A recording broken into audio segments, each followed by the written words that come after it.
Akkam jirtu hordoftoota chaanalii YouTube kanaa.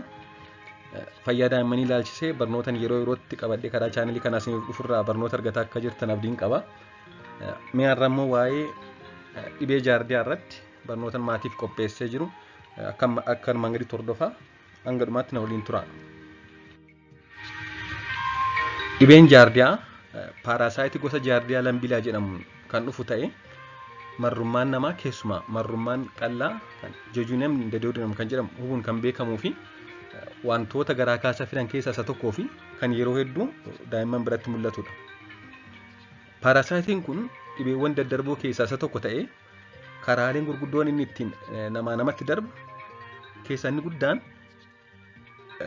bishaan dhugaatii paarasaayitii kanaan faalame keessumaa stage of jaardiyaa lambilaa kan jedhamu bishaan kanaan faalameen dhuguudhaan kan namatti darbu ta'ee akkasumas karaa nyaata faalamees namatti darbu ni danda'a jechuudha. Garuu keessumaa yeroo hedduu kan mul'atu bishaan stage of jaardiyaa paarasaayitiidhaan faalame dhuguudhaan kan dhufudha.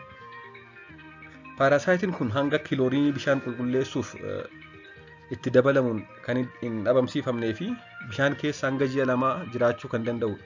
Kanaaf bishaan qulqulleessuuf kiloorinii itti dabalamu paarasaayitii kana dhabamsiisuu dadhabuu danda'a jechuudha. Akkasumas immoo bishaan keessa hanga ji'a 2 turuu danda'a staajiin paarasaayitii kana. Dhibeen kun namoota gurguddoo irra daa'imman dhubuun ni beekama. Haa ta'u malee namoota gurguddoo birattis ni mul'ata jechuudha. Daa'imman caalmaan huba malee daa'imman biratti hedduminaan mul'ata malee namoota gurguddoos kan hubuu danda'udha. Ijoolleen paarasaayitii kana qaban hedduun mallattoo kan agarsiisnedha. Osoo mallattoo tokko hin agarsiisin paarasaayitii kana waliin jiraatu jechuudha. Akka addunyaatti daa'imman persentii 30 ta'an daa'imman waggaa 4 gadi kan persentii 30 ta'an paarasaayitii kana waliin jiraatu jedhama. Osoo mallattoo tokko hin agarsiisin. Kanaafuu daa'imman hedduun osoo mallattoo tokko hin qabaatin paarasaayitiin kun garaa isaanii keessa kan jiraatu ta'uusaa agarsiisa jechuudha. Kanneen mallattoo agarsiisan biratti immoo mallattooleen gurguddoon ni jalqaba garaa kaasaadha. Garaa kaasaa kan dhiiga hin qabne kan yeroo hedduu waanuma nyaatan bo'o akkasumas kan akka bifa bishaan ta'e baay'ee qallaa kan ta'edha. Akkasumas bobbaan isaanii foolii badaa kan qabuu fi akkasumas kan faatii baay'atu waan ta'eef ooyilii kan bifa meeshaa isaan irratti bobbaa ba'an sana wal qabachuu danda'u kan ooyilii ta'edha jechuudha. Akkasumas garaa ciniinnaa ni qabaatu. Kanaaf garaa dhukkubbii ni qabaatu. Fedhii nyaataa ni dhabu. Haqqisiisuu ni fida. Humna dhabuu jechuunis dadhabbii qaamaa ni qabaatu. Garaa bokoksuu qaba. Akkasumas immoo garaa isaanii keessa qilleensi baay'achuu fi kan kana fakkaatan ni jiru.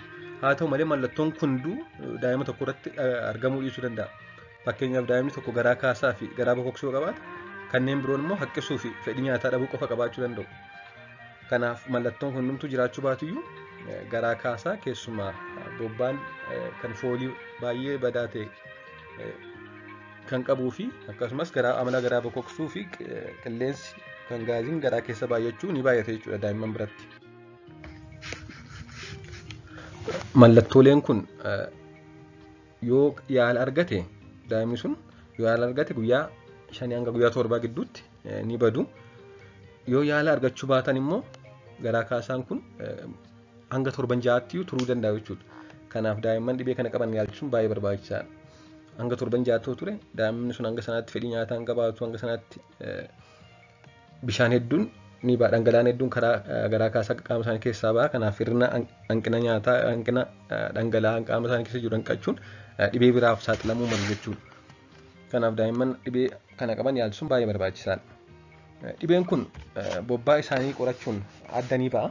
Gama mana yaalaatiin bobbaa isaanii akka biyya keenyaatti maayikirooskooppiidhaan ilaaluudhaan jaardiyaan jiraachuuf dhiisuun adda ni ba'a.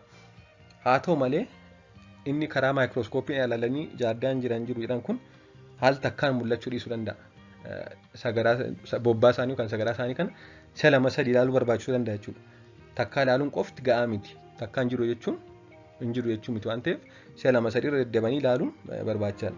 Haa ta'u malee yoo sadarkaan qorannoo isaanii mana yaalaa sana sadarkaa olaanaa ta'e stool enzyme immunoassay yookaan immoo direct fluorescence antibody kan jedhaman jiru.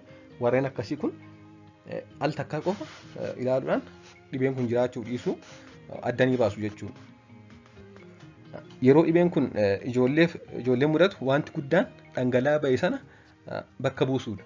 Maaliin bakka buusu? ORS yookaan lamlam kan jedhamu kan bishaan liitirii tokko keessatti buluunee akka isaan dhugan ta'an sana akka dhangala'aan qaama isaanii keessaa ba'e sun isaan hin miine ORS dhugsiisuudhaan bakka buusuun baay'ee murteessaadha. Akkasumas qoricha farra paarasaayitii kana ajaja ogeessa fayyaatiin kennuufiin baay'ee barbaachisaadha. Akkamiin dhibee jaardiyaa ittisuu dandeenya? Akka maatiitti egaa wanti guddaan maatiin beekuu qaban dhibee jaardiyaa akkamiin daa'imman isaanii irraa ittisuu akka danda'anidha. Isaan keessaa inni jalqabaan bishaan qulqullina qabu dhugsiisuu. Maaliif akkuma isin jenne bishaan karaa boonoo yookaan bu'aan jennu kana kan dhufu kilooriin itti dabalamee qulqulleessuun kan yaalamudha. Haa ta'u malee jaardiyaan hanga kilooriin bishaan sana keessa jiruudhaan kan hin duune waan ta'eef bishaan sana danfisanii qabbaneessuun dhuguu yookaan immoo bishaan samsamanii gurguraman fayyadamuu. Bishaan danfisnee yoo qabbaneessinee dhugne ni ajjeesa jechuudha jaardiyaa kana. Kanaaf bishaan qulqullina qabu dhugsiisuun baay'ee barbaachisaadha daa'imman. Inni kaan bishaan lagaa dhugsiisuu dhiisuu. Naannoo tokko tokkotti bishaan lagaa dhugsiisuun kan jirudha. Kanaaf bishaan lagaa daa'imman dhugsiisuu dhiisuun barbaachisaadha. Inni kaan wantoota nyaataman osoo hin miicin yookaan hin bilcheessin nyaachisuu dhiisuu. Keessumaa wantoota iji isaanii nyaataman osoo hin miicin, osoo sirriitti hin miicin yookaan immoo osoo hin bilcheessin akka daa'imman nyaatan taasisuu dhiisuu.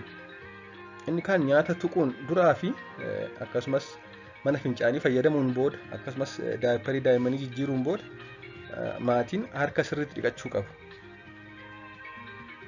Inni kaan daa'imman yookaan ijoolleen amma akka isaan harka isaanii dhiqatan taasisuun barbaachisaadha. Erga mana fincaanii deemanii, erga bakkee taphatanii deemanii yeroo waa qabanii nyaachuuf jedhan amma akka isaan harka dhiqachuu qaban daa'imman barsiisuun baay'ee barbaachisaadha.